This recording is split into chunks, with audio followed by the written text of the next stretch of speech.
చేయి కనిపించండి ఎలా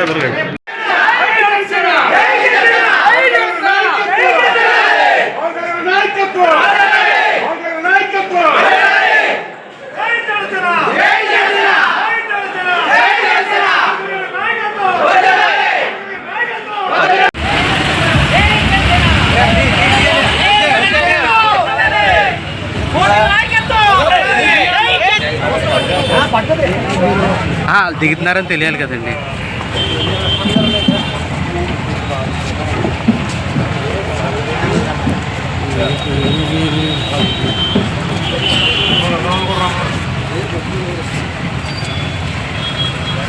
అని వెళ్ళొచ్చు వెళ్ళవచ్చు.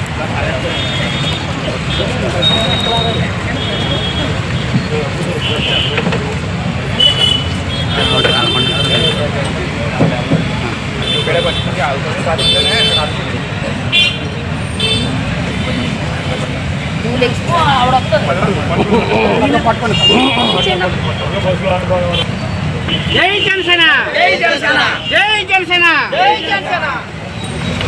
దివ్యాంగులకి చేయొద్దా?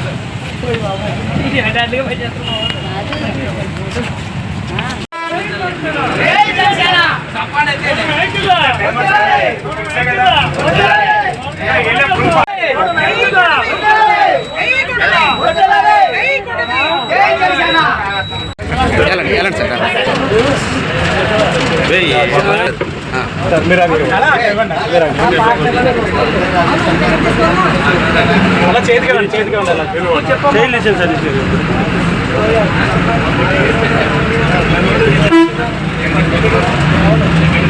కొట్టండి, మిగతా కూడా కొట్టండి. ఎవరెస్ట్ లో ఉన్నారా? జై జనసేన, జై జనసేన, జై జనసేన, జై జనసేన.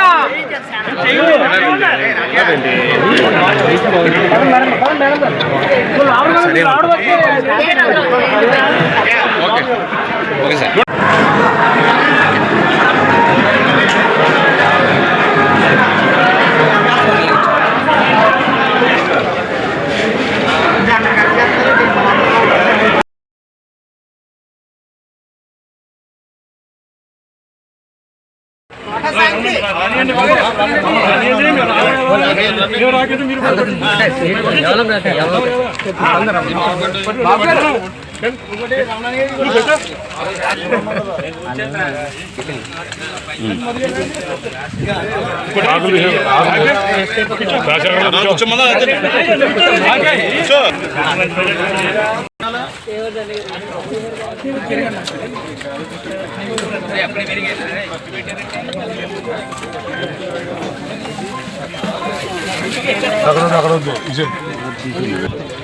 అదే అదే అదే ఒకవేళ వచ్చేస్తానంటే ఇచ్చేస్తాను.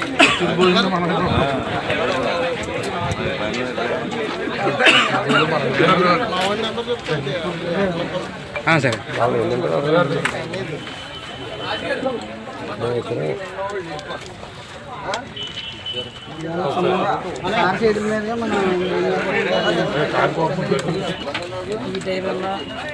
పక్క విలేకరికి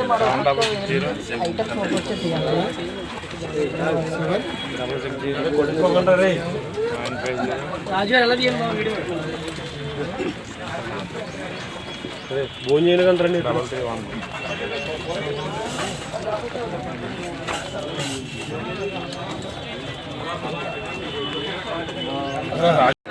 అదే చెప్పాను.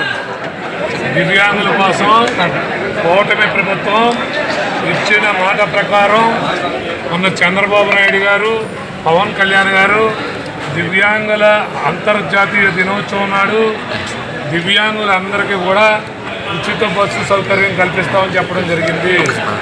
దాంట్లో భాగంగా రాష్ట్ర వ్యాప్తంగా 12,76,000 మందికి ఉచిత సహాయ బస్సు కల్పించడమే కాకుండా ఎవరైతే దివ్యాంగులు ఉన్నారో వారికి సహాయకులుగా ఉన్నవారికి కూడా 50% రాయితీ కల్పించడం జరుగుతూ ఉంది. ఈరోజు పిఠాపురం నియోజకవర్గంలో పవన్ కళ్యాణ్ గారు ప్రాతినిధ్యం వహిస్తున్నటువంటి ఈ నియోజకవర్గంలో 5,000 అంటే సుమారు 6,000 మంది ఈ పథకం ద్వారా లబ్ధి పొందుతూ ఉన్నారు. ఇది కూటమి ప్రభుత్వం యొక్క చిత్తశుద్ధిని ఈ సందర్భంగా పిఠాపురం నియోజకవర్గం తరఫున ప్రజలందరికీ కూడా తెలియజేసుకుంటా ఉన్నా. పవన్ కళ్యాణ్ గారు పిఠాపురం నియోజకవర్గం శాసనసభకి ప్రాతినిధ్యం వహించిన దగ్గర నుంచి అనేకమైనటువంటి కార్యక్రమాలు పిఠాపురం నియోజకవర్గ ప్రజలు లబ్ధి పొందుతూ ఉన్నారు. దాంట్లో భాగంగానే ఈరోజు దివ్యాంగ శక్తి పథకం ద్వారా 2 ఉచిత బస్సులు ఏర్పాటు చేయడమే కాకుండా జిల్లాలో 155 ఉచిత బస్సుల్లో వీరందరికీ కూడా ప్రయాణం చేయడానికి ప్రభుత్వం వీలు కల్పించింది. ఈరోజు పవన్ కళ్యాణ్ గారి ఆదేశాల మేరకు కేవలం ఉచిత బస్సే కాకుండా వీరందరికీ కూడా ఉచితంగా పిఠాపురం నియోజకవర్గంలో భోజనం సౌకర్యం కూడా కల్పించి ఈరోజు వారి దగ్గరుండి ఒక సోదరులా దివ్యాంగులందరూ చూసుకుని పంపించడం జరుగుతుందని ఈ సందర్భంగా తెలియజేసుకుని సెలవు తీసుకుంటాం.